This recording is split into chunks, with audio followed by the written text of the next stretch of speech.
3.2 का क्वेश्चन। तो 3.2 किया था हमने, उसमें हमारे 2 क्वेश्चन रह गए थे किसी वजह से। तो आज हम पहले दोनों क्वेश्चन को करेंगे, उसके बाद हम करेंगे नेक्स्ट एक्सरसाइज। नेक्स्ट एक्सरसाइज है हमारी एलिमिनेशन मेथड। तो अभी तक हम पढ़ रहे थे सब्स्टिट्यूशन मेथड, और सब्स्टिट्यूशन मेथड में हमने किए हैं 3 के थर्ड क्वेश्चन तक, फोर्थ तक। हमारा फिफ्थ और सिक्स्थ रहता है, ठीक है। तो पहले हम फिफ्थ करेंगे, फिर सिक्स, और उसके बाद हम सब एलिमिनेशन स्टार्ट करेंगे, एक्सरसाइज 3.3।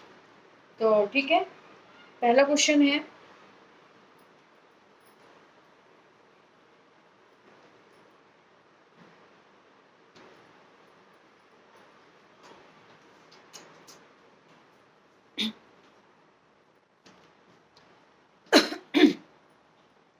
तो हमारा पहला क्वेश्चन है, if fractions become 9/11 if 2 is added to both the numerator and the denominator। अब सेकेंड कंडीशन कहता है, if 3 is added to both the numerator and the denominator it's become 5/6, find the fraction। देखो सब अपनी book खोल के बैठे होंगे, हाई हो। तो फिफ्थ क्वेश्चन देखना, उसमें कहा है कि एक फ्रैक्शन है और उस फ्रैक्शन के न्यूमरेटर और डिनोमिनेटर में अगर हम 2 ऐड करते हैं तो वो हमारा जो फ्रैक्शन है 9/11 हो जाता है।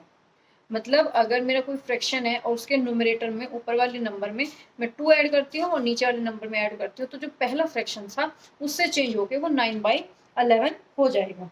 और ऐसे ही हमारा हमारी दूसरी कंडीशन है, 3 is added to both the numerator and the denominator it becomes 5/6। अगर हम 3 ऐड करते हैं तो वो 5/6 बन जाता है। तो हमें वो फ्रैक्शन बताना है। देखो 3 का क्वेश्चन नंबर 5 ये कहता है कि सपोज कि हमारे पास फ्रैक्शन जो है वो x/y है। लेट फ्रैक्शन x/y, ठीक है। तो अकॉर्डिंग टू क्वेश्चन क्या कहता है क्वेश्चन, कि अगर हम फ्रैक्शन में 2 और 2 ऐड करेंगे, न्यूमरेटर में 2 डिनोमिनेटर में 2, तो x + 2 बाय y + 2, तो हमारा फ्रैक्शन हो जाता है 9/11, ठीक है। इसको सॉल्व करते हैं, क्रॉस मल्टीप्लाई कर लेते हैं, इसको इधर ऊपर ले जाएंगे, 11 से इधर ऊपर मल्टीप्लाई हो जाएगी। तो 11 x + 2 = 9 y + 2, इतना काफी। उसके बाद हम करेंगे मल्टीप्लाई, तो ये हो गया 11x और ये हो गया 22 = ये हो गया 9y और ये हो गया 18। अब xy को एक साइड ले आते हैं, 11x - 9y, क्योंकि इधर 9 का है माइनस प्लस का है, तो इधर आके माइनस का 9y = 18 - 22। तो 11x माइनस के 9y, और इसको इधर ले आता है तो बचे 3 नहीं 4, तो प्लस के 4 = 0। ये होगी इक्वेशन 1, हमारी इक्वेशन ये है। यहीं से x की वैल्यू भी निकाल लेते हैं, क्योंकि हमारा ये एक्सरसाइज है, ये एक्सरसाइज हमारी सब्स्टिट्यूशन मेथड की। और सब्स्टिट्यूशन मेथड कहता है कि किसी एक भी इक्वेशन से x की या y की वैल्यू निकालो और उसको दूसरी इक्वेशंस में पुट कर दो। तो इसलिए हम यहाँ से वैल्यू निकालेंगे, x की निकाल लो y की निकाल लो, एक ही बात है। हम यहाँ पे x की वैल्यू निकालेंगे, तो इधर हमारा ये गया था -4 प्लस के 9y अपॉन 11, तो ये हो गई हमारी x की वैल्यू। अब हम सेकंड इक्वेशन के लिए चलते। सेकंड इक्वेशन में हमें कहा था कि अगर सेकंड कंडीशन में क्या था कि अगर न्यूमरेटर में 3 ऐड करें और डिनोमिनेटर में भी 3 ऐड करें, तो हमारा फ्रैक्शन हो जाता है 5/6। क्रॉस मल्टीप्लाई कर लेते हैं, तो ये हो गया 6x + 3 = 5y + 3। 6 की मल्टीप्लाई 6x + 18 5y + 15, ठीक है। 6x - 5y + 18 - 15 = 0। 6x - 5y + 3 = 0। अब इसको पुट इन सेकंड, जो x की वैल्यू हमने निकाली इसको पुट इन सेकंड, ठीक है। सेकंड में पुट करेंगे तो x की वैल्यू क्या होती है 6 into -4 + 9y upon 11, -4 + 9y upon 11 -5y + 3 = 0, ठीक है। मल्टीप्लाई करते हैं 6 की इसमें, माइनस के 24, इसमें करते हैं प्लस के 54y, ठीक है। अब 11 देखो इसके नीचे 1 है, इसके नीचे 1 है, तो सबका एलसीएम है 11, तो यहाँ पे हो गया माइनस के 55y और यहाँ पे हो गया प्लस के 33 = 0, क्योंकि 11 चला गया इधर। ओके, यहाँ तक समझ में है। उसके बाद देखो 54y और 55y, तो माइनस के क्या बचे y, और यहाँ पे 24 और 33, तो यहाँ पे बचा 9 प्लस = 0, y = -9, माइनस से माइनस, तो y = 9, ठीक है। y की वैल्यू आ गई 9, तो हमें अब x की वैल्यू निकालनी है। x की वैल्यू निकालेंगे, इसमें हम पुट करेंगे वैल्यू,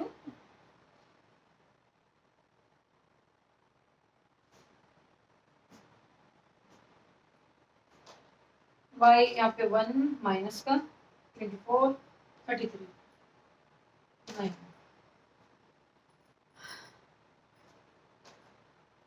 ठीक है। इसमें वैल्यू पुट करते हैं, हाँ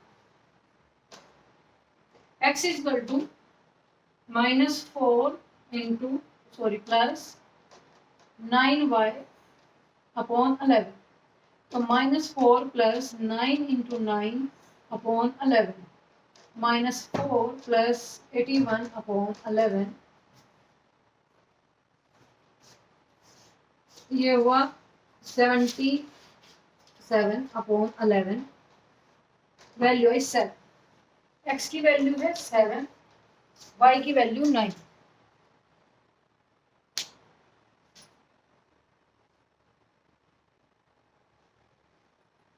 अब क्वेश्चन नंबर लास्ट बचता है इसका एक्सरसाइज का, question number 6।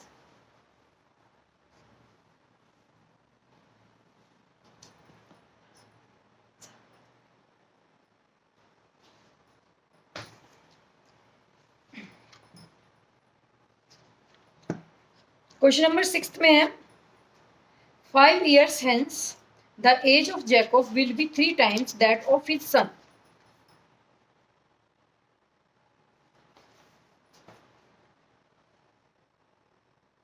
Five years ago, Jacob's age was 7 times of that of his son.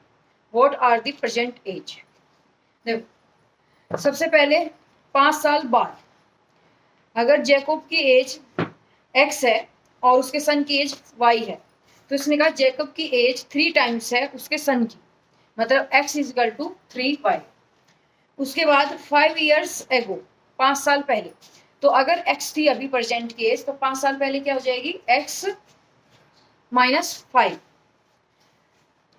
और उसने कहा the 7 times that of his son, और उसकी 7 गुनी है जब उस अपने बेटे की। तो देखो सिंपल क्वेश्चन समझता है, 5 साल बाद अगर सपोज करो हम प्रेजेंट एज लिखते हैं दोनों,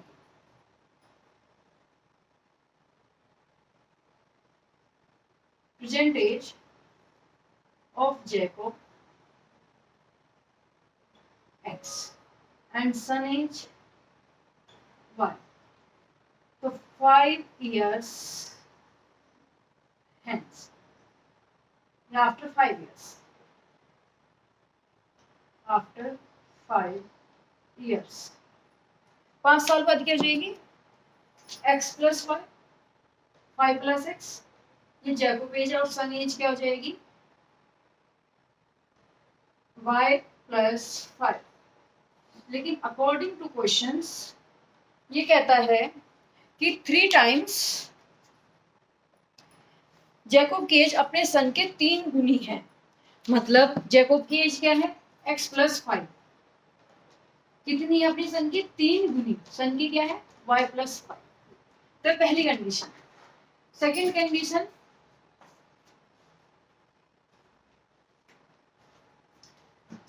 इसने कहा 5 साल पहले,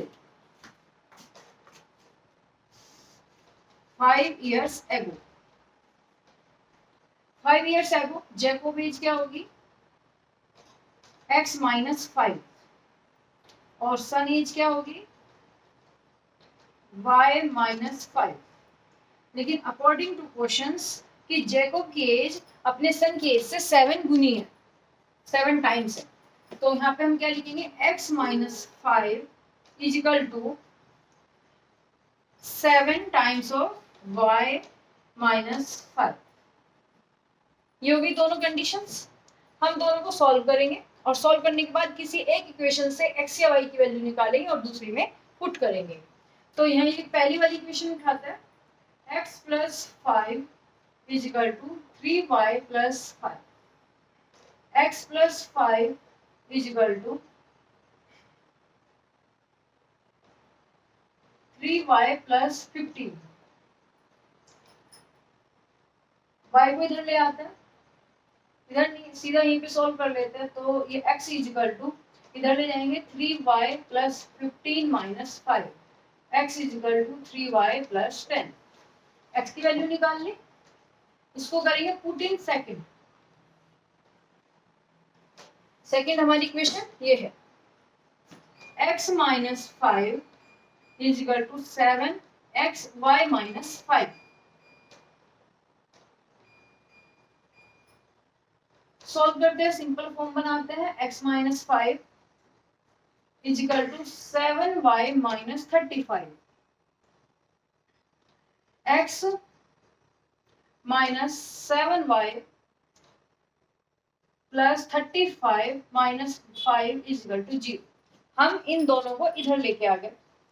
सॉल्व करते हैं, x की वैल्यू पुट कर लेते हैं, 3y+10 माइनस 7y और ये हो गया प्लस का 30 is equal to 0। 3y minus 7y तो बचा माइनस के 4y और 10 प्लस 30 हो गया प्लस के 40 is equal to 0। Minus 4y is equal to minus 40, minus से minus cut, y is equal to 10। तो सन की एज आ गई हमारी 10। उसके बाद जैकोब की एज फाइंड करनी है हमें। जैकोब एज किसी में भी वैल्यू पुट कर दो, जैसे हमने यहीं पे x की वैल्यू निकाली थी, ये ठीक है, हमने ये वैल्यू निकाली थी। तो हमारी वैल्यू क्या थी? x is equal to 3y+10। y की वैल्यू आई हमारी 10, 3 into 10 plus 10। x is equal to 30 plus 10 is equal to 40। तो ये आ गई x की वैल्यू आ गई 40। सन एज 10 और जैकोब एज, फादर एज 40। तो इसलिए हमारे क्वेश्चन ऐसे सिंपल करना है। दोबारा से एक बार फिर से समझ लेते हैं। क्वेश्चन में कहा है कि जो जैकोब है, फादर है वो लड़के का, और उसकी एज अपने बेटे की 5 साल बाद 3 गुनी हो जाएगी अपने बेटे की। तो अगर अभी प्रेजेंट एज हमारी x है और सन की एज हमारी y है, तो 5 साल बाद एज कितनी हो जाएगी? x प्लस वाई, और सन की एज हो जाएगी y+5। लेकिन कंडीशंस क्या है कि वो 3 गुनी है, अब उसके बेटे की एज से 3 गुना है जैकब। तो हमने दोनों को बैलेंस करने के लिए सन में 3 की मल्टीप्लाई कर दी, ठीक है। सेकंड कंडीशन में कहता है कि 5 साल पहले जो एज थी वो x-5 है। तो 5 साल पहले, क्योंकि 5 घटाएंगे ना, परसेंटेज x है और 5 साल पहले, तो 5 को लेस करना पड़ेगा उसमें से। तो सन की एज भी y-5 हो गया। कंडीशंस क्या है कि 5 साल पहले जैकोब की एज अपने बेटे से 7 गुनी थी, तो इसलिए इक्वल टू बनाने के लिए सन की एज में 7 से मल्टीप्लाई किया। दोनों इक्वेशन थी, पहली इक्वेशन को सॉल्व किया मल्टीप्लाई करके और x की वैल्यू हमने निकाल ली। दूसरी इक्वेशन को सॉल्व किया और उसमें हमने x की वैल्यू पुट कर दी, तो y की वैल्यू आई 10। y क्या था? परसेंटेज ऑफ सन, मतलब सन की एज आ गई 10। फिर हमने जैकोब की एज निकाली, जो हमारे पास x की वैल्यू थी उसमें हमने पुट किया और ये आ गई 40।